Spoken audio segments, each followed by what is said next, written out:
لا إله إلا الله محمد رسول الله. علينا رسول الله صلى الله عليه وسلم ونحن نذكر الفقر ونتخوفه فقال الفقر تخافون والذي نفسي بيدي لتسبن عليكم دنيا صابا حتى لا يضيق قلب أحدكم إذا قاع إلى هي وعين الله لقد تركتكم على مثل البيضاء ليلها ونهارها سواء. قال أبو الدرداء صدق والله رسول الله صلى الله عليه وسلم tarakna wallahi ala misli bayda'a lailuha wa naharuha sawa'un. Saudara-saudara sekalian, para jamaah, jadi hadis ini berbicara tentang anjuran-anjuran Rasulullah untuk mengikuti sunnah-sunnahnya, dan siapa saja yang mengikuti sunnah-sunnah Rasulullah, maksudnya mengikuti jalan hidup Rasulullah yang diajarkan oleh Rasulullah, kita tidak akan tersesat di dunia ini. Kira-kira begitu ya. Mari kita artikan hadis ini. Hadatsana Hisam ibnu Ammar ad-Dimashqi, meriwayatkan kepada kami Hisam ibnu Ammar ad-Dimashqi. Hadatsana Muhammad ibnu Isa ibnu Sumai, meriwayatkan kepada kami Muhammad ibnu Isa ibnu Sumai. Hadatsana Ibrahim ibnu Sulaiman al-Attas, meriwayatkan kepada kami Sulaiman Attasu dari Walid ibnu Abdurrahman al-Jurais, dari Jubair ibnu Nufair, dari Abu Darda radhiyallahu anhu. Qala, Abu Darda berkata, kharaja alaina Rasulullah sallallahu alaihi wasallam. Rasulullah keluar atas kami, maksudnya menghampiri kami gitu ya. Wa nahnu nazkurul faqra wa natakhawafuhu, dan kami ini yang duduk-duduk itu lagi berdiskusi tentang kefakiran, dan kami sangat takut dengan kefakiran. Kira-kira begitu Rasul. Mereka, Abu Darda bercerita ya. Faqala, maka Rasulullah berkata, al-faqra takhafuna, kalian lagi ngobrol-ngobrol tentang kefakiran ya, gitu. Kira-kira Rasulullah ngomong gitu. Dan kalian takut dengan kemiskinan, dengan kefakiran itu. Lalu Rasulullah melanjutkan kata-katanya, walladzi nafsi biyadi, demi Allah yang jiwaku berada padanya, la tusabbana alaikum dunya sabban, sungguh kepada di antara kalian akan diberikan dunia, diberikan dengan pemberian secara tiba-tiba, secara cuma-cuma, kira-kira begitu ya. Hatta la yazighu qalban ahadikum idza ata ilahiyya, sampai hati-hati kalian itu condong kepada urusan dunia. Kalian akan diuji, kira-kira gitu. Kalian akan diuji dengan kesenangan dunia, sampai hati-hati kalian itu selalu condong kepada urusan dunia. Wa aimu wallahi, kata Rasulullah melanjutkan kata-katanya, dan demi Allah, laqad taraktukum ala misli bayda, sungguh telah ditinggalkan atas kalian cahaya, itu ya, keterangan, penjelasan, penerangan lah kira-kira artinya ya begitu. Lailuha wan naharuha sawa'un, sehingga dengan cahaya itu, dengan keterangan itu, dengan penjelasan itu, malam dan siang terasa sama. Maksudnya pada malam hari kalian, pada siang hari kalian akan baik-baik saja, pada malam hari juga akan baik-baik saja. Qala Abu Darda, berkata Abu Darda, sadaqa, betul. Wallah, demi Allah, Rasulullah sallallahu alaihi wasallam telah meninggalkan kami, tarakna, telah meninggalkan kami, wallahi ala misli bayda lailuha wa naharuha sawa'un. Dengannya kita akan selalu selamat kira-kira gitu pada siang hari maupun malam hari. Saudara-saudara sekalian, ini penjelasan Rasulullah dalam hadisnya sahih, bahwa Rasulullah mengatakan sungguh telah ditinggalkan kepada kita penjelasan ajaran yang kita itu tidak akan tersesat selamanya selama kita berpegang pada ajaran itu. Maka semua umat Islam itu akan selalu mendapatkan penjelasan yang clear, mendapatkan ilmu agama yang clear, mendapatkan informasi yang jelas selama kita berpedoman kepada Al-Quran dan hadis. Clear ya Pak? Maka tidak akan ada perdebatan di antara umat Islam, tidak ada yang tidak jelas, karena yang ditinggalkan oleh Rasulullah yaitu Al-Quran dan hadis sudah sangat lengkap. Sepakat tidak Pak? Tidak ditambah, tidak dikurang. Sepakat tidak Pak? Jadi sebetulnya umat Islam itu tidak perlu terpecah menjadi beberapa golongan.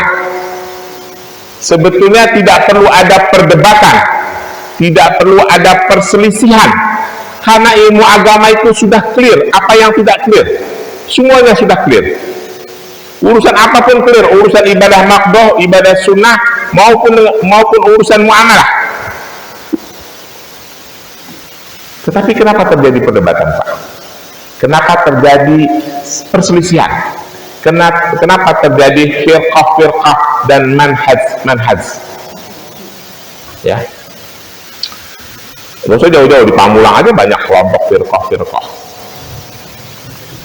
Yang menjadi masalah, saya mau mengutip pernyataan seorang ahli sastra Arab pada abad ke-100 Hijriah. Terkenal ahli tata bahasa Arab, ahli ilmu nahwu, orang yang pertama kali menyusun tata bahasa Arab, Imam Al-Farahidi namanya. Nama lengkapnya itu adalah Abdurrahman Khalil bin Ahmad Al-Farahidi. Dia punya murid namanya Imam Sibawi. Imam Sibawi itu orang Persia, sangat terkenal, juga ahli tata bahasa Arab yang menyusun ilmu nahwu. Nah, Imam Al-Farahidi menyampaikan 4 hal. Ada statementnya yang terkenal, nanti Bapak-Bapak bisa buka di Google. Kata Imam Al-Farahidi begini, ada 4 kelompok manusia. Kelompok yang pertama, orang-orang yang mengerti, dan mereka mengerti bahwa mereka mengerti. Orang-orang yang mengerti dan dia mengerti bahwa dirinya mengerti. Atau bahasa sederhananya begini, orang yang berilmu dan dia menyadari kalau dirinya berilmu, itulah ulama. Ambillah ilmu daripadanya, itu ulama. Orang yang berilmu dan menyadari kalau dirinya berilmu, itulah ulama. Kalau bapak-bapak mau berguru, mau belajar ilmu agama, cari orang yang mengerti ilmu agama dengan benar dan dia menyadari kalau dirinya memang seorang alim, itulah ulama. Ambil ilmu daripadanya, kata Imam Al-Farahidi.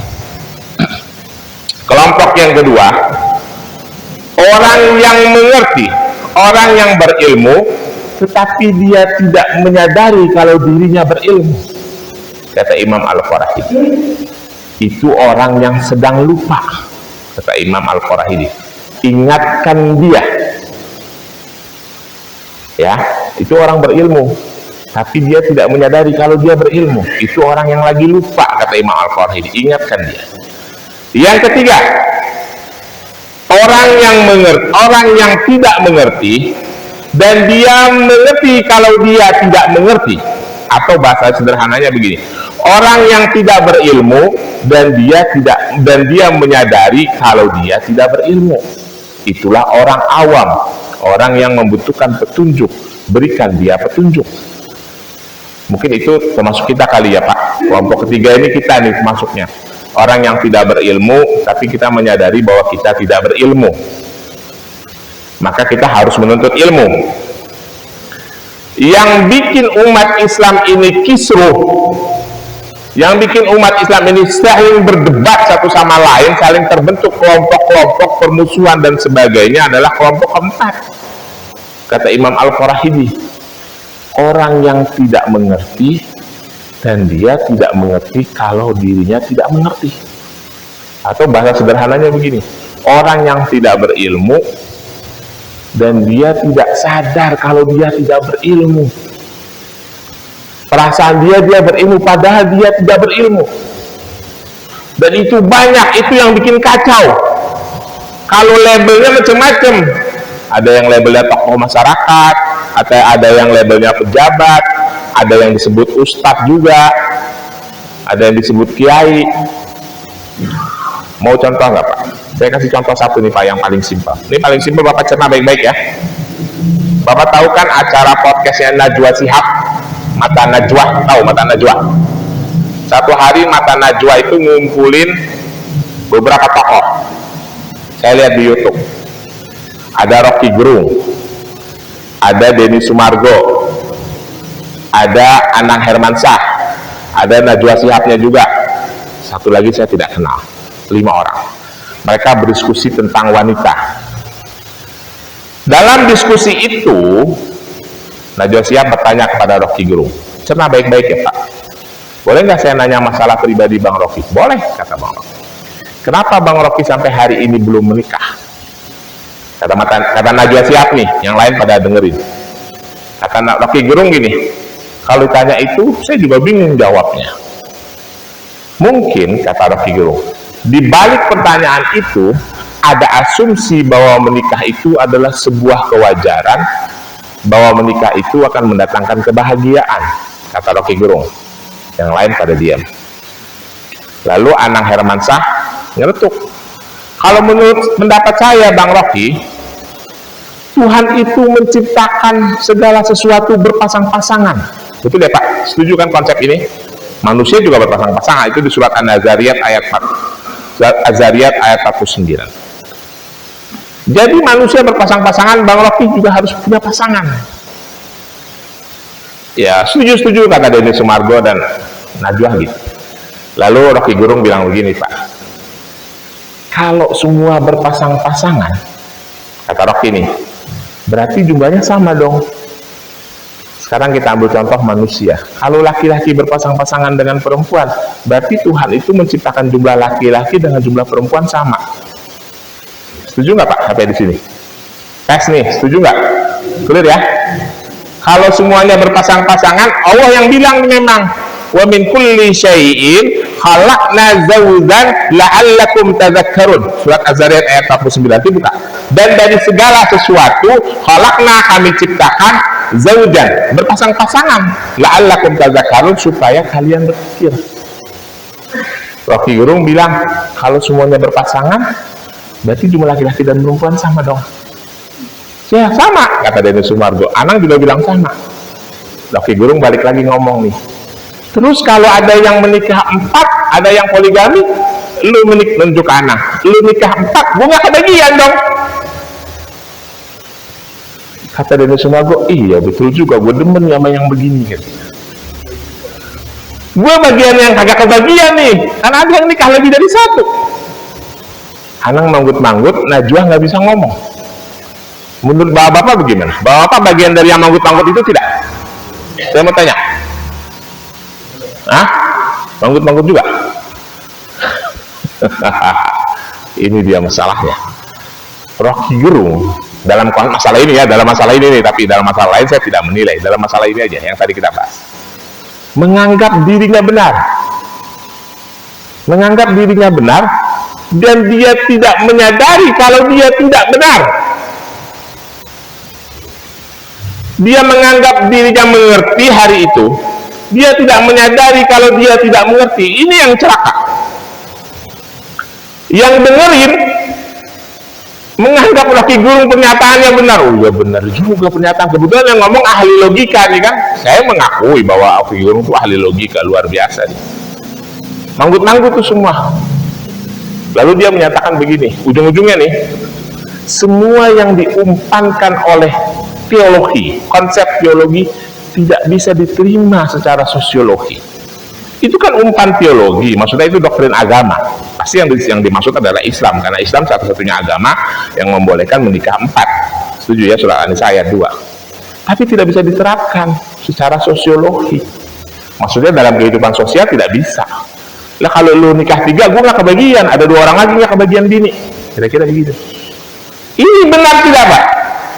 Kalau ini bapak anggap benar, Bapak besok saya ikut ngaji 20 tahun, cari ahli hadis, cari ahli tafsir.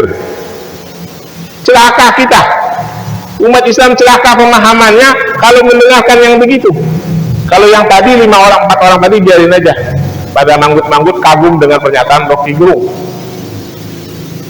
Apa yang dilupakan oleh Rocky Gerung? Dia boleh menggunakan logikanya matang, tapi tidak didasari oleh ilmu pengetahuan yang kuat. Maka dari itu Rasulullah mengatakan dalam hadis ini, aku tinggalkan 2 ilmu, aku 2 peninggalan, yaitu Al-Quran dan hadis, yang kalian tidak akan tersesat, akan bisa mendapatkan penerangan, tapi harus clear memahaminya. Kalau memahaminya kayak tadi, selesai tersesat kita semua. Apa yang dilupakan oleh, apa yang tidak dipahami oleh Rocky Gerung? Ada ayat lain yang mengatakan alladzi khalaqal mauta wal hayata liyabluwakum ayyukum ahsanu amala. Allah menciptakan kehidupan dan kematian untuk menguji kamu siapa di antara kalian yang paling baik amal-amalnya.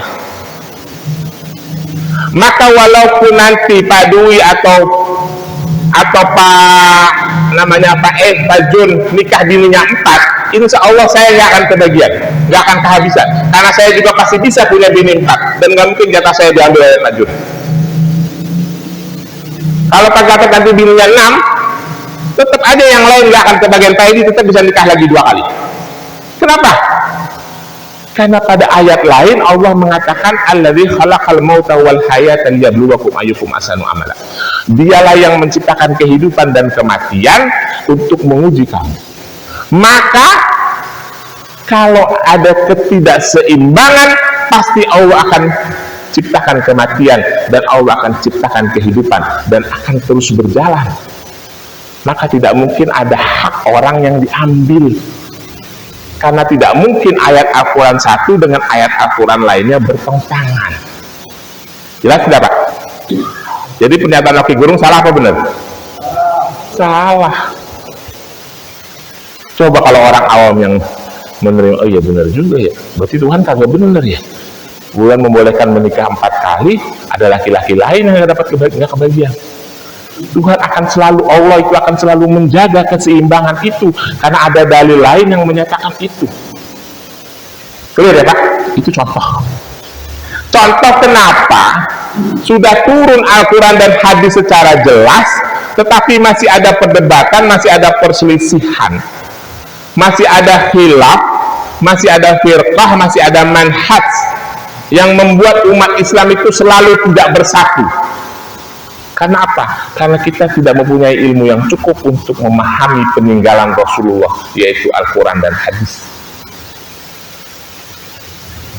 Yang pertama. Yang kedua, umat Islam kadang-kala tidak sadar kalau dirinya tidak mengerti.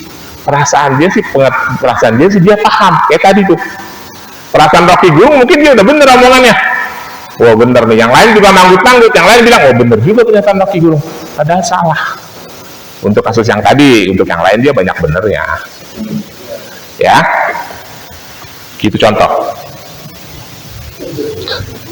Kita lanjutkan. Oh, kalau udah nggak ada kacamata nih, malu lagi minus. Itu contoh ya Pak. Jadi maksud saya adalah kita jangan pernah berhenti menuntut ilmu, terus menuntut ilmu. Saya sudah pernah menyampaikan berkali-kali, saya juga dulu begitu. Sesuatu yang saya anggap keliru, sesuatu yang saya anggap tidak pas, oh ternyata tidak begitu. Bahkan saya seringkali dulu berdebat sama ayah saya. Ayah saya kan termasuk orang yang, beliau itu kan muridnya Syekh Ahmad Surkati. Nanti Bapak buka-bukanya di Google, Syekh Ahmad Surkati itu siapa. Murid langsung Syekh Ahmad Surkati. Jadi melihat fenomena tradisi Islam di Indonesia, ayah saya itu pendapatnya udah 3 tuh. Bid'ah, khurafat, syirik, bid'ah, khurafat, syirik. Jangan bid'ah, jangan khurafat, jangan syirik. Terus saya pergi belajar kan ke Tebu Ireng. Begitu saya balik, saya bilang sama ayah saya, Pak, enggak semuanya khurafat, enggak semuanya bid'ah. Ada dalilnya kok, ada hadisnya. Minimal hadisnya hadis, walaupun bukan hadis dhaif, minimal hadisnya hadis hasan saja. Gitu ya. Karena kita berubah, kita terus menuntut ilmu. Jadi kita juga harus begitu, supaya kita tidak terpecah belah, tidak selalu berselisih. Alangkah baiknya kita menyiapkan diri kita sebaik-baiknya dengan ilmu pengetahuan yang cukup.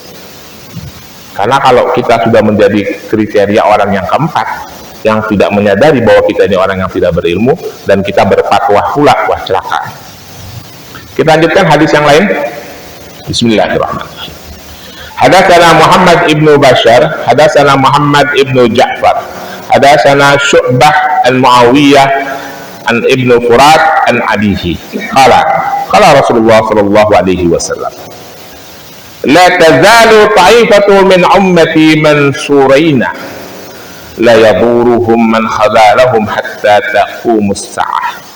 Kata Rasulullah begini, akan selalu ada kelompok-kelompok manusia dari umatku yang selalu mendapatkan pertolongan Allah, di mana mereka la yaduruhum man khazaluhum hatta taqumus sa'ah, di mana mereka itu tidak akan bisa disesatkan oleh siapapun sampai hari kiamat. Ada hadis yang bersama pada hadis berikutnya, kita baca lanjutannya. La tazalu ta'ifatu min ummati qawamatan ala amrillah la yaduruha man khalafaha. Hadis yang berikutnya Rasulullah mengatakan, la tazalu ta'ifatu min ummati, akan selalu ada kelompok-kelompok dari umatku, qawamaha ala amrillah, khamatan ala amrillah, yang tegak lurus kepada perintah Allah, la yaduruha man khalafaha, mereka-mereka itu tidak akan bisa disesatkan. Nah, jadi syarat supaya kita ini bisa tegak lurus atas perintah Allah, tegak lurus dengan ajaran Islam, syarat yang menyebabkan kita tidak bisa disesatkan, tidak bisa diselisihi pemahaman kita. Kalau kita tidak berilmu, itu yang menyebabkan kita bisa disesatkan oleh pihak-pihak tertentu. Dan dengan mudahnya zaman sekarang itu menyesatkan orang. Makanya di Indonesia ini banyak aliran sesat, karena kita itu tidak paham dengan ilmu agama, dan orang-orang yang jahat, yang zalim, dengan mudahnya mempengaruhi akidah dan pemahaman kita. Maka dari itu Rasulullah mengatakan, kalau kita itu tegak lurus atas perintah Allah, kita tidak akan bisa disesatkan. Dan dari kelompok-kelompok masyarakat dari umatku akan selalu ada kelompok-kelompok masyarakat yang tegak lurus atas perintah Allah, clear ilmu agamanya, sehingga mereka tidak bisa disesatkan oleh siapapun. Nah, saudara-saudara, sungguhnya agama ini memang dijaga oleh Allah. Ini pelajaran bagi kita, dan juga pelajaran bagi umat-umat lain di luar umat Islam. Sebetulnya kalau saudara-saudara kita, umat-umat lain di luar umat Islam menyadari ini, mereka tidak perlu memusuhi kita. Mereka tidak perlu buat program-program untuk mengkristenisasikan umat Islam. Nggak perlu. Karena kita dijaga oleh Allah. Kalau hari ini jamaahnya atawah pada lupa semua, pada lalai, pada sesat, misalnya gitu ya, insya Allah jamaah majid lain masih ada yang lurus, yang akan selalu mengingatkan. Begitu kira-kira. Maka dari itu di Eropa sekarang ini banyak gereja-gereja yang beralih fungsi. Ada yang jadi kafe, ada yang jadi hotel, karena umat-umat itu tidak punya penegak. Tidak ada kelompok-kelompok dari agama mereka yang selalu mendapatkan petunjuk dan ditolong oleh Allah untuk menyuarakan kebenaran. Cuma umat Islam. dan sudah banyak yang beralih fungsi jadi masjid.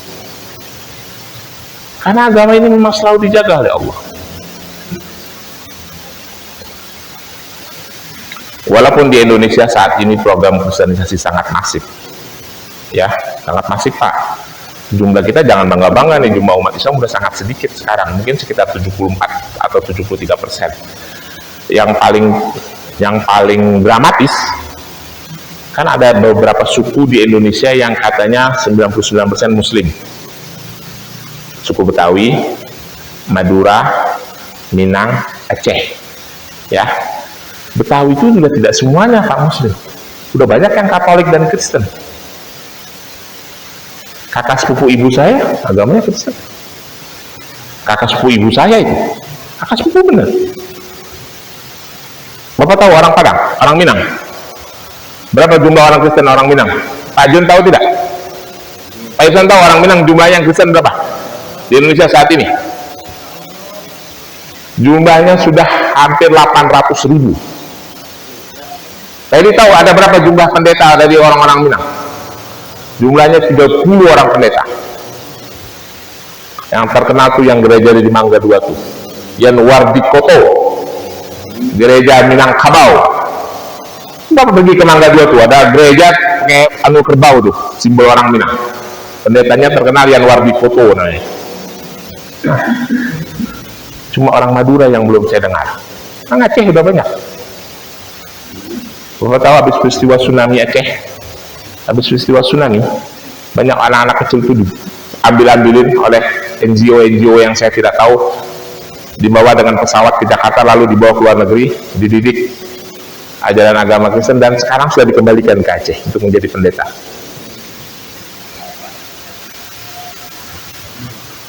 Jadi umat Islam di Indonesia sudah mulai susut jumlahnya karena kita tidak berilmu. Nah, orang Minang ini waspada, 800.000 penduduk yang sudah Kristen, 30 pendetanya. Kalau mau nanya nama-namanya saya tahu, karena saya aktif memantau hal yang seperti itu ya. Kita tidak melakukan upaya-upaya untuk mengkelirkan dulu diri dan keluarga kita tentang pemahaman agama kita. Boleh jadi kita adalah bagian yang akan tersesatkan oleh orang-orang yang tadi itu, seperti itu contohnya tuh. Kita kan manggut-manggut aja kalau ada orang ngomong, hebat sih dia. Jangan-jangan bapak-bapak juga manggut-manggut juga dengan omongan saya. Lain kali bapak cek, ini Subah omongannya bener apa kagak. Cari referensi yang benar. Jangan-jangan omongan saya juga salah gitu, kayak omongan si Rocky Gerung tadi. Ya, kalau salah bapak ingatin aja. Oke, baik, satu lagi hadis. Bismillahirrahmanirrahim, hadis nomor 11. Hadatsana Abu Sa'id, yakni Abdullah ibn Sa'id. Hadatsana Abu Khalid al-Ahmar. Qala sami'tu Mujalid yazkuru an Syabi an Jabir ibn Abdullah qala kunna inda Nabi sallallahu alaihi wasallam. Kami bersama Nabi sallallahu alaihi wasallam. Fakhatan khattan. Lalu Nabi itu fakhatan, membuat garis, menulis di pasir gitu, membuat garis strap gitu ya. Wa khattan khataini an yaminihi. Lalu Rasulullah habis membuat garis lagi di sebelah kanan 2 garis. Wa khattan khataini an yasarihi. Lalu Rasulullah buat lagi 2 garis di sebelah kirinya. Gitu, menggambar gitu di pasir ya. Summa wada'a yadahu fi khattan awsati faqala. Lalu Rasulullah meletakkan tangannya di atas garis yang tengah itu. Rasulullah berkata, faqala hadza sabilullah. Inilah jalan Allah. Inilah garis Allah gitu, sabilillah. Summa tala hadhil ayat. Lalu Rasulullah menyampaikan sebuah ayat, wa ana hadza sirati mustaqima fattabi'uhu wa la tattabi'us subula fatafarraqa bikum an sabili. Surahnya surah Al-An'am ayat 153. Rasulullah menyampaikan sebuah ayat bahwa inilah jalan yang lurus, maka ikutilah jalan yang lurus. Jangan kalian mengikuti jalan yang menyebabkan fatafarraqu bikum an sabilihi. Jangan kalian mengikuti jalan yang menyebabkan kalian berpecah belah. Jadi Rasulullah mengambil sebuah ranting lalu membuat gambaran kepada para sahabat, pasir digaris gini, stret, habis itu digaris lagi dua, stret, stret, kiri digaris lagi. Kata Rasulullah, ini jalan Allah, ini jalan yang sesat, ini jalan yang sesat. Kalian mau pilih yang mana? Kira-kira begitu. Kami pilih yang ini. Maka ikutilah jalan ini. Kalau kalian ikuti jalan yang ini, kalian akan terpecah belah. Kalau kalian ikuti jalan yang sebelah kanan atau yang sebelah kiri, kalian tetap akan terpecah belah. Maka ikutilah jalan yang tengah. Jadi Rasulullah membuat sebuah ilustrasi gitu ya. Nah, yang dimaksud ini adalah Al-Quran dan hadis. Maka berpedomanlah kita kepada Al-Quran dan hadis. Sekarang ada pertanyaan dari para ustadz yang suka menggelitik kita. Caranya bagaimana mengikuti Al-Quran hadis? Emang kita tidak berilmu bisa mengikuti? Iya, tentu kita harus belajar dengan para ulama, para ustadz, para kiai yang bersanad. Jangan juga tidak bersanad. Caranya bagaimana bersanad? Bersanad itu sederhana saja, Pak. Jangan dibikin ribet. Bagaimana caranya saya bisa sampai kepada Rasulullah? Saya nih sampai kepada Rasulullah. Udah kagak mungkin kan, Pak? Ya gampang itu mah, cara sederhananya. Lihat aja dia sekolah di mana, berguru kepada kiai siapa, nanti urut aja tuh kiainya itu juga nyampe. Kiai Hasyim Asy'ari juga sampai kok kepada Rasulullah. Kiai Hasyim Asy'ari berguru pada Kiai Syekh Ahmad Khatib Al-Minangkabawi. Syekh Ahmad Khatib berguru pada guru-gurunya sampai kepada Rasulullah. Kiai Hasyim Asy'ari ngajarin murid-muridnya, terus sampai kepada muridnya, salah satunya saya. Gitu aja, kira-kira sederhana, gampang. Lihat aja di mana dia sekolah, di mana dia berguru. Ya, jangan asal yang pakai baju koko, pakai sorban langsung dianggap ustadz. Nah, itu bisa menyesatkan. Saya kira begitu. Lebih kurangnya mohon maaf. Kalau ada pertanyaan saya persilahkan. Ada pertanyaan? Kalau tidak ada kita tutup. Ya, monggo. Terima kasih atas waktunya. Assalamualaikum warahmatullahi wabarakatuh. Terus sekarang untuk menjawab pertanyaan daripada firqah-firqah ini, bagaimana untuk mengatasinya, itu yang pertama. Kemudian apa yang tadi dikatakan bahwasanya ada suatu empat, memang bahwasanya baik bagi manusia belum tentu baik benar bagi manusia, baik bagi manusia belum tentu benar bagi Allah. Tapi kalau benar bagi Allah tapi baik untuk manusia. Kemudian bagaimana terhadap suatu pernyataan ini? Sudah. Terima kasih. Baik, dua pertanyaan ya Pak. Yang pertama, firqah-firqah. Kan ada hadis doib yang menyatakan umat Islam terpecah menjadi 73 golongan. Itu hadis doib ya. Tafaraqat Bani Israila 71 millah. Tapi kita boleh ambil pelajaran ya, walaupun itu hadis doib. Wa tafaraqat nafara 72 millah wa tafaraqat ummati 73 millata kulluhum finnar illa millata wahidah. Dan terpecah umatku menjadi 73 golongan, semuanya masuk neraka kecuali satu. Lalu bertanya ke para sahabat, man hiya ya Rasulullah? Siapa yang milah yang satu itu? Yang satu itu yang tidak tersesat, yang tidak masuk neraka. Rasulullah berkata, hum ma'ana wa ashabi. Mereka yang bersamaku dan bersama sahabat-sahabatku. Artinya mereka yang mengikuti aku dan mengikuti sahabat-sahabatku. Wa fi kulli riwayah, lanjutan hadis itu mengatakan al-milata wahidah al-jamaah. Milah yang dimaksud yang satu itu adalah al-jamaah. Orang-orang yang selalu menjaga persatuan umat Islam. Sama aliran Ahlus Sunnah wal Jamaah, termasuk kita nih, itu sedikit dipelintir. Maksudnya yang selamat itu adalah Ahlus Sunnah wal Jamaah. Walaupun kita Ahlus Sunnah wal Jamaah, tapi kita juga jangan menyampaikan seperti itu. Jadi yang selamat itu adalah pedoman kita cuma satu, yang mengikuti Rasulullah dan para sahabatnya, itu saja. Kalau pecah, biarkan saja udah pecah, itu sunnatullah. Kita bagaimana menyikapinya? Pertanyaan Bapak begitu kan? Bagaimana kita menyikapinya? Biarkan saja yang terpecah. Kita tetap ikuti Rasulullah dan perilaku para sahabat dalam beribadah. Terus kalau kita tidak punya ilmu untuk menelaah Al-Quran secara baik, secara mendetail, kita tidak punya ilmu untuk menelaah hadis-hadis Rasulullah, cukup kita belajar dalam urusan ibadah. Dalam urusan ibadah, apa yang dilakukan oleh Rasulullah dan dilakukan oleh para sahabat, kita tiru. Yang tidak dilakukan, kalau kita tidak punya referensi yang cukup, kita tidak usah melakukan, biar aman. Kecuali kalau kita punya referensi yang cukup. Kalau kita tidak punya, biar kita aman, udah kita nggak usah kerjain aja. Boleh jadi yang mengerjakan juga benar, tapi kalau kita tidak punya ilmu, sebaiknya kita tidak kerjakan. Karena kalau urusan ibadah itu harus ada dalilnya. Jelas ya? Dalil yang membolehkan. Kalau urusan dunia, lihat dalilnya ada tidak yang melarang. Kalau tidak dilarang, kerjain. Itu saya kasih kunci. Urusan ibadah itu lihat dalil yang membolehkan. Urusan dunia itu lihat dalil yang melarang. Kalau kita mau makan nasi di masjid kagak ada yang larang, udah makan. Tapi kalau ada dalil yang melarang, jangan. Kalau urusan ibadah, lihat dalil yang membolehkan. Kalau ada yang membolehkan, kerjain. Kalau kagak ada, jangan. Kira-kira begitu.